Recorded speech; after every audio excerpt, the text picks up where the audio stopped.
What's going on, everybody? I'm Kevin from Cigar Prop, and it is another Drew Estate Tabak and Tech Tip Sunday, powered by Monster Energy Rehab.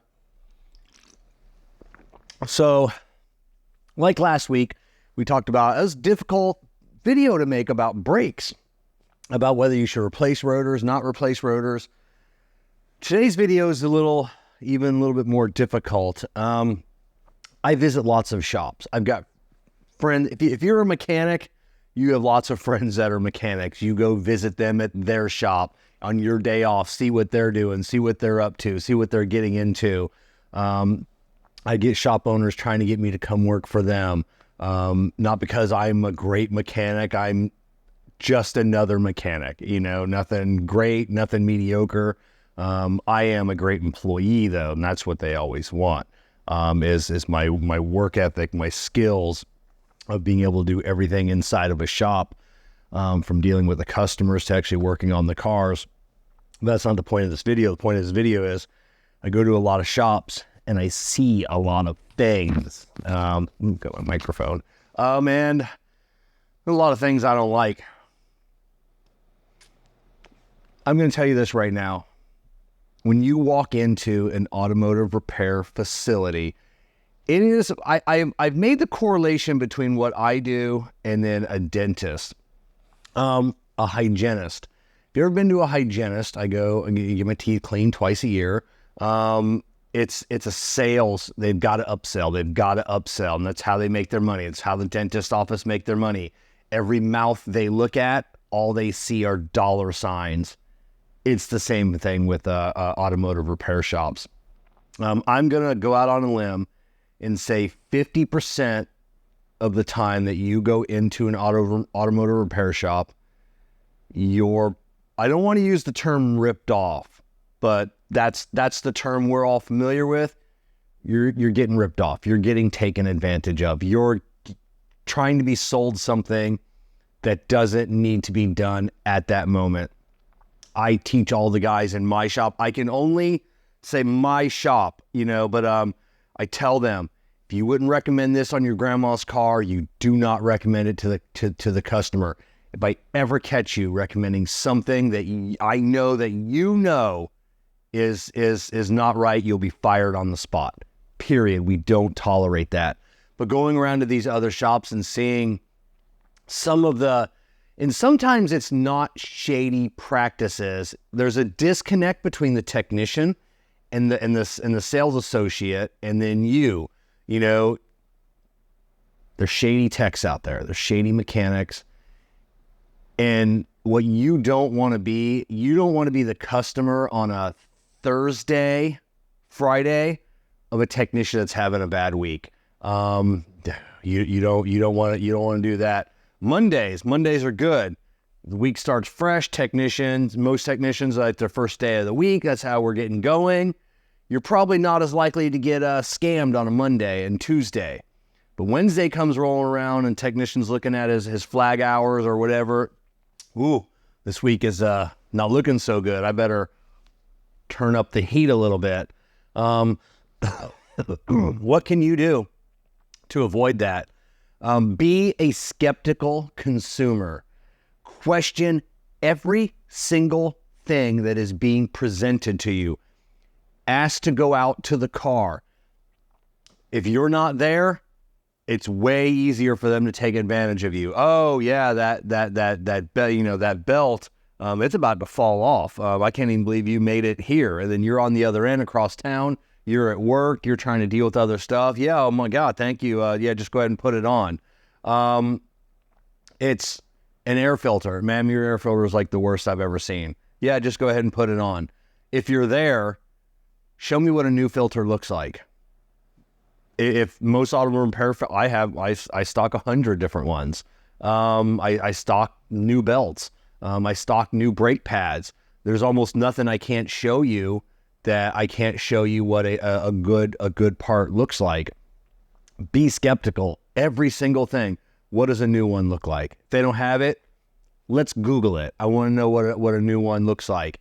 If you're unsure in the slightest bit, just play dumb and just say, yeah, you know what? I don't know anything about cars. We've talked about this before. I got to go home, talk to my husband. And then go home and send me a message on Instagram. Kevin@cigarprop.com. If you got my number, call me. Talk to a friend of yours. Talk to anybody else. Don't always listen to your friends, though. You know, I had a vehicle in a Chrysler 3.2 liter, had an oil cooler leaking coolant into the motor. And my friend, he said he's pretty sure it's a head gasket. I don't know what your friend does, man, but it's not a head gasket, which is a $3,000 job. It's this $1,100 job. And then you should, okay, I'm going to think about it. Take all the time you need. I said, make any phone call you want. I go, don't feel pressured to call me back right away. So salesman comes back 15 minutes later, whatever. Her friend works at the Walmart Quick Lube down the street. He's going to come take a look at it with you. Whatever. So the kid comes in and I'm showing him what's leaking and he's got his little flashlight down in there too. And he's looking, and then I just lean in. I'm like, bro, you can't do this job. And he's like, I don't think I can. And I knew what he was thinking. It's his friend. Can I do this job? I knew as a technician, just from the way he was looking, it was going through his mind. I got to take that off. I got to take that off. I got to take that off. And then I just knew, I'm like, you don't have the ability to do this job. I walked him through it. He called his friend. She called back right away. Just do the job. But she was right.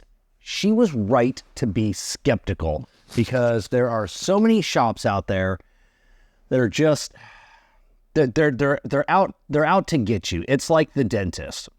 When your car rolls into the parking lot, and they're just thinking, what are we going to get on this car? What are we going to do today? And you don't want to, if you call, make an appointment and your brakes are making noise, and just, if you use the word grinding, if you use the word, just use the words like, every now and then it makes a little bit of noise. I'm not having any issues. Because if you say, oh, my brakes are making really a lot of noise or grinding, they're already, we got this one. She knows they're making noise. We're going to sell pads, rotors. We're going to sell calipers. We're going to sell everything else. And then she's going to accept it because she knows she's having brake noise, and brakes are a scary thing to go out. The best I can do is just ask, what do new ones look like? A big thing I see all the time, Nissan, Toyota, rear brakes. We get them in all the time. Hey, I got this quote from the dealership. I got this quote from everyone else. Second, I'm a firm believer in getting second opinions. They say my rear brakes are down to 4 millimeters, and they say at 3 you're supposed to replace them.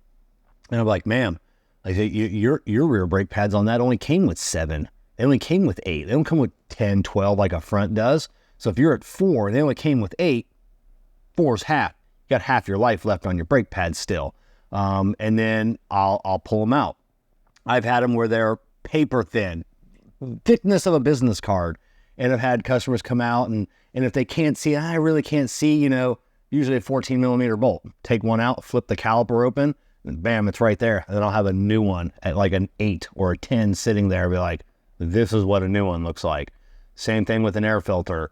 This is yours. This is what a brand new one looks like. You can make that decision. But just know that half, if not more than half the time, you're being taken advantage of. And it's just your job as a consumer you need to be on your guard. You need to have your wits about you. You should be there watching, asking questions, seeing, and if you're on the phone, if you're away, and it's little things, air filters, whatever, belts, I'll have my husband take a look at it. He makes all the decisions. I'll bring it back later. But like I said, this is a tough video to make. I love my industry. I love my job, but there are a lot of bad apples out there doing a lot of bad things.